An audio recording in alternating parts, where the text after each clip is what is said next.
লাল আলুটা দেখুন ভালো করে পাতলা পাতলা করে কেটে নিয়েছি। এটা আমি নুন দিয়ে 1-1.5 ঘন্টার মতো ভিজিয়ে রাখবো, তাহলে কি ভেতরটা জলটা বেরিয়ে যাবে আলুটার। চলুন এটাকে আমি 1-1.5 ঘন্টার মতো ভিজিয়ে রেখে দিই, তারপর ফিরে আসছি।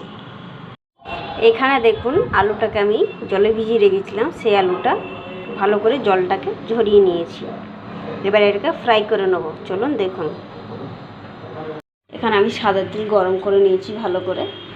এরপর আমি আলুটাকে ছেড়ে দেবো।